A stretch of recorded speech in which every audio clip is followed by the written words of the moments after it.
ቀበሮውና ወይኖቹ። ውድ ልጆች የአደይ ቲቪን አሁኑኑ ሰብስክራይብ ያድርጉ። ሰብስክራይብ።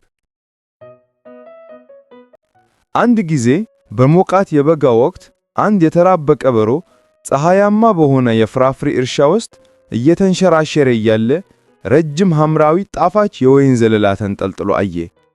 ወይኖቹ በጣም የሚያምሩ ስለነበሩ በጣም በመጎምጀት የቀበሮ አፍ ውሃ መሙላት ጀመረ።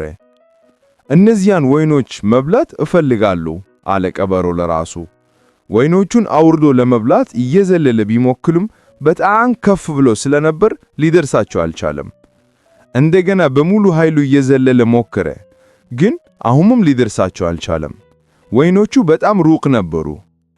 ቀበሮ ትንሽ ወደ ኋላ በመሄድ በደንብ ዘለሎ ለመድረስ ተስፋ በማድረግ በፍጥነት ሮጠ። ነገር ግን ምንም ያህል ቢሞክር ወይኖቹን ሊደርሳቸው አልቻለም። በተደጋጋሚ እየዘለለ እስኪደክመውና ትንፋሱ እስኪያጥረው ድረስ ሞከረ፣ ግን አልተሳካለትም። በመጨረሻም ቀበሮ ለማረፍ ከወይኑ ዛሩ ስር ተቀመጠና ወደ ወይኖቹ ቀና ብሎ እያየ እንዲህ ብሎ ተናገረ። እነዚህ ወይኖች ምናልባት መራራ ናቸው፣ እንደውም አልፈልጋቸውም።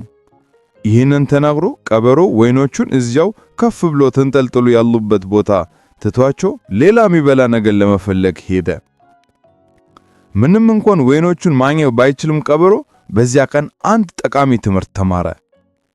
አንዳንዴ ልታገኘው የማትችለውን ነገር አልፈልግም ማለት ቀላል እንደሆነ ተረዳ። ይህንን እውነት መቀበሉ ጥበበኛ እንደሆነና በለጠ እርካታ እንዲሰማው አደረገው። ስለዚህ ቀበሮ አዲስ ጀግንነቶችና የሚጣፍጥ ነገር ለመፈለግ ጉዞን ቀጠለ። እየተጓዘ ሲሄድ የፍራፍሬ እርሻ ውስጥ ብዙ ድንቅ ነገሮችን አየ። እናም የቀበሮ መንፈስ በጣም ተነቃቃ። ቀጥሎ ወደ ፖም እርሻ ገባ።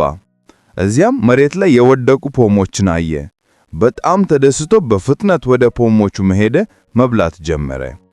የፖሞቹ ጣፋጭ ጣዕም ቀደም ሲል ከወይኖቹ ጋር ከነበረው ጥረት በኋላ ያስደስት ሽልማት ሆነለት። ሆዱ ከተገበና ኃይሉ ከታደሰ በኋላ የተመሰገነውን ምግብ ለማግኘቱ አመሰገነ። አንዳንዴ የተበለጡ ዕድሎች ባንጠብቃቸው ጊዜ እንደሚመጡ ተረዳ። እናም በጠጋ ሆድና በደስታ ልብ ሆኖ ቀበሮ ለሚመጡት አዳዲስ ጀግንነቶች ዝግጁ ሆኖ ጉዞውን ቀጠለ።